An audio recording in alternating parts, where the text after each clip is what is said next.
Hi guys, welcome back to my YouTube channel.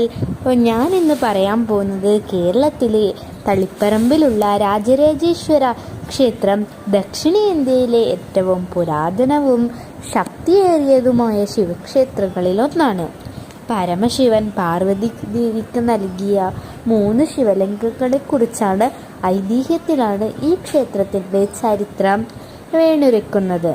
ആദ്യത്തെ 2 ലിംഗങ്ങൾ മാന്താണ്ടാവ്, മുച്ചുകുന്ദൻ എന്നീ രാജാക്കന്മാർ ശിവലിംഗങ്ങൾ ലഭിച്ചെങ്കിലും അവ കാലക്രമേണ ഭൂമിയിൽ താഴ്ന്നുപോയി. 3ാമത്തെ ലിംഗം ഒടുവിൽ ശതസോമൻ എന്ന രാജാവിനാണ് 3ാമത്തെ ശിവലിംഗം ലഭിക്കുന്നത്.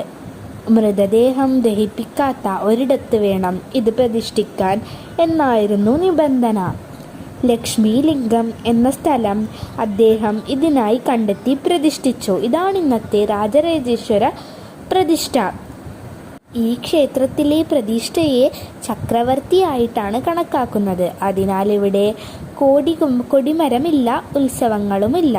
സ്ത്രീകൾക്ക് രാത്രി അത്താഴ പൂജയ്ക്ക് ശേഷം മാത്രമേ അകത്തേക്ക് പ്രവേശനമുള്ളൂ. ഭഗവാന്റെ രൗദ്രഭാവം കുറക്കാൻ ഭക്തർ സമർപ്പിക്കുന്ന വഴിപാടാണ് നെയ്മൃത്ത്. ഇനിയൊരു നല്ലൊരു വീഡിയോ ആയിട്ട് ഇനിയും വരുന്നതായിരിക്കും. അപ്പോൾ എല്ലാവർക്കും ഓക്കെ, ബൈ.